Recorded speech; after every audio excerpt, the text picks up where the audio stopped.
ನಮಸ್ಕಾರ ಸ್ನೇಹಿತರೆ, ನಾನು ಇವತ್ತು ನಿಮ್ಮ ಜೊತೆ ಮಾವಿನಕಾಯಿಯನ್ನು ವರ್ಷಾನುಗಟ್ಟಲೆ ನಾವು ಹೇಗೆ ಶೇಖರಿಸಿ ಇಟ್ಕೊಂಡು ಬೇರೆ ಬೇರೆ ರೆಸಿಪಿಗಳನ್ನು ಮಾಡ್ಕೋಬೋದು ಅಂತ ಶೇರ್ ಮಾಡ್ಕೊಳ್ತಾ ಇದ್ದೇನೆ.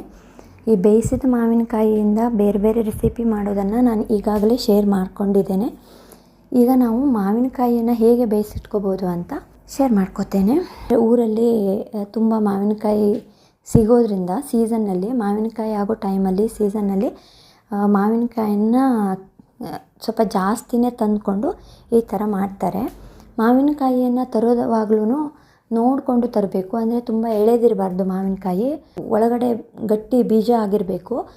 ಎಲ್ಲೋ ಒಂದೊಂದು ಹಣ್ಣು ಉದುರಕ್ಕೆ ಶುರುವಾಗಿದ್ದರೆ ಮರದಿಂದ, ಆವಾಗ ಮಾವಿನಕಾಯಿ ಎಲ್ಲ ಬೆಳೆದಿದೆ ಅಂತ ಅರ್ಥ. ಸೊ ಬೆಳೆದ ಮಾವಿನ ಕಾಯಿಯನ್ನು ತಂದು ಅದನ್ನು ಚೆನ್ನಾಗಿ ಒರೆಸಿ ಆಮೇಲೆ ಒಂದು ದೊಡ್ಡ ಪಾತ್ರೆಗೆ ನೀರನ್ನು ಇಟ್ಕೊಂಡು ಈ ಥರ ಮಾವಿನಕಾಯಿ ಒರೆಸಿದ ಮಾವಿನಕಾಯಿಯನ್ನು ಅದರೊಳಗಡೆ ಹಾಕಿ ಒಂದೆರಡು ಕುದಿ ಬಂದ ಮೇಲೆ ಅದನ್ನು ತೆಗೆದುಕೋಬೇಕು.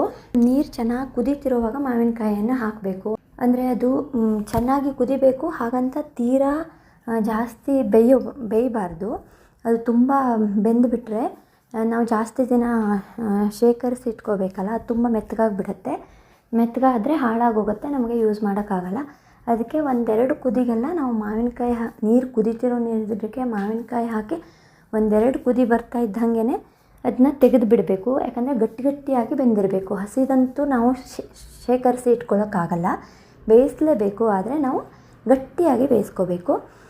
ಗಟ್ಟಿಯಾಗಿ ಬೇಯಿಸ್ಕೊಂಡು ನೀರಿನಿಂದ ಹೊರಗೆ ತೆಗೆದು ನೀರನ್ನು ಕೂಡ ತಣಿಯೋದಕ್ಕೆ ಬಿಡಬೇಕು. ಮಾವಿನಕಾಯಿಯನ್ನು ಕೂಡ ಅದನ್ನು ತಣಿಯೋದಕ್ಕೆ ಅಂತ ನಾವು ಒಂದು ನೆಲವನ್ನು ಕ್ಲೀನಾಗಿ ಒರೆಸಿ ಕೂಡ ಹರಡ್ಕೋಬೋದು. ಇಲ್ಲಿ ನಾವು ಹಾಗೆ ಮಾಡಿರೋದು.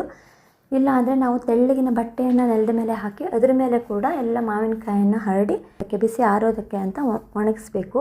ಹಾಗೆ ಒಂದು ಅರ್ಧ ದಿನ ಎಲ್ಲ ಬಿಡೋ ಅಷ್ಟೊತ್ತಿಗೆ ಎಲ್ಲ ತಣ್ಣಗಾಗಿರುತ್ತೆ. ಮಾವಿನಕಾಯಿ ಬೇಯಿಸಿದ ನೀರು ಕೂಡ ತಣ್ಣಗಾಗಿರುತ್ತೆ. ಹಾಗೆ ಮಾವಿನಕಾಯಿ ಬೇಯಿಸಿರೋ ಮಾವಿನಕಾಯಿ ಕೂಡ ತಣ್ಣಗಾಗಿರುತ್ತೆ.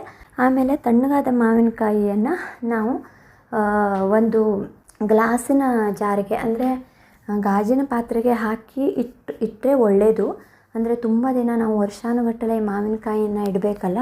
ಉಪ್ಪು ಹಾಕಿ ಇಡೋದ್ರಿಂದ ಯಾವಾಗಲೂ ಪ್ಲಾಸ್ಟಿಕ್ ಡಬ್ಬದಲ್ಲಿ ಇಡೋದಕ್ಕಿಂತ ಗಾಜಿನ ಪಾತ್ರೆಯಲ್ಲಿ ಶೇಖರಿಸಿ ಇಟ್ಕೊಂಡ್ರೆ ಒಳ್ಳೆಯದು. ಗಾಜಿನ ಪಾತ್ರೆ ಅಂದರೆ ನಾವೀಗ ಎಲ್ಲಾದರೂ ಟ್ರಾವೆಲ್ ಮಾಡಬೇಕು, ಒಂದು ಕಡೆಯಿಂದ ಇನ್ನೊಂದು ಕಡೆ ಒಯ್ಯೋ ಥರ ಇದ್ದರೆ ಅಂಥ ಟೈಮಲ್ಲಿ ನಾವು ಪ್ಲಾಸ್ಟಿಕ್ ಡಬ್ಬವನ್ನು ಯೂಸ್ ಮಾಡ್ಕೋಬೋದು ಒಂದು ಸಲ. ಆಮೇಲೆ ನಾವು ಮತ್ತೆ ಅದನ್ನು ಗಾಜಿನ ಪಾತ್ರೆಗೆ ಟ್ರಾನ್ಸ್ಫರ್ ಕೂಡ ಮಾಡ್ಕೋಬೋದು. ಇಲ್ಲಿ ನಾವು ಅದೇ ಕಾರಣದಿಂದ ಪ್ಲಾಸ್ಟಿಕ್ ಡಬ್ಬವನ್ನು ಯೂಸ್ ಮಾಡಿದ್ದೀವಿ. ಈಗ ತಣಿದಿರೋ ಮಾವಿನಕಾಯಿಯನ್ನೆಲ್ಲ ನಾವು ಡಬ್ಬಕ್ಕೆ ಹಾಕಿ ಅದರ ಮೇಲೆ ನಾವು ಉಪ್ಪು ಹಾಕ್ಕೋಬೇಕು. ಉಪ್ಪನ್ನು ನಾವು ಜಾಸ್ತಿನೇ ಹಾಕ್ಕೋಬೇಕು. ಇಲ್ಲಿ ನಾವು ಬಳಸಿರೋದು ಸಾಣೆಕಟ್ಟ ಉಪ್ಪು. ನಾವು ಯಾವುದೇ ಉಪ್ಪನ್ನು ಕೂಡ ಬಳಸ್ಕೋಬೋದು. ಕಲ್ಲುಪ್ಪು ಇಲ್ಲ ಹುಡಿ ಉಪ್ಪು ಯಾವ್ದು ಬೇಕಾದರೂ ಬಳಸ್ಕೋಬೋದು. ಆದರೆ ಪ್ರಮಾಣ ಮಾತ್ರ ಜಾಸ್ತಿ ಹಾಕ್ಕೋಬೇಕು. ಯಾಕಂದರೆ ಉಪ್ಪು ಜಾಸ್ತಿ ಹಾಕಿದರೆ ಜಾಸ್ತಿ ದಿನ ಇಡೋದ್ರಿಂದ ಚೆನ್ನಾಗಿರುತ್ತೆ, ಹಾಳಾಗಲ್ಲ.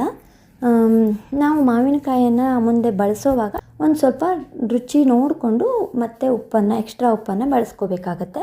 ಈಗ ಹಾಕೋವಾಗ ನಾವು ಸ್ವಲ್ಪ ಜಾಸ್ತಿ ಉಪ್ಪನ್ನೇ ಡಬ್ಬಕ್ಕೆ ಅನುಗುಣವಾಗಿ ಜಾಸ್ತಿ ಉಪ್ಪನ್ನು ಹಾಕಿ ಆಮೇಲೆ ನಾವು ಆಲ್ರೆಡಿ ಈಗ ಮಾವಿನಕಾಯಿ ಬೇಯಿಸಿರೋ ನೀರನ್ನು ತೆಗೆದಿಟ್ಟಿರ್ತೀವಲ್ಲ, ಆ ನೀರು ಕೂಡ ತಣ್ಣದಿರತ್ತಲ್ಲ, ಅದೇ ನೀರನ್ನು ಹಾಕಬೇಕು ಡಬ್ಬಕ್ಕೆ. ಬೇರೆ ನೀರನ್ನು ಬಳಸಬಾರ್ದು. ಬೇರೆ ನೀರನ್ನು ಬಳಸಿದ್ರೆ ಹುಳ ಆಗಿಬಿಡುತ್ತೆ, ಚೆನ್ನಾಗಿರಲ್ಲ ಮಾವಿನಕಾಯಿ.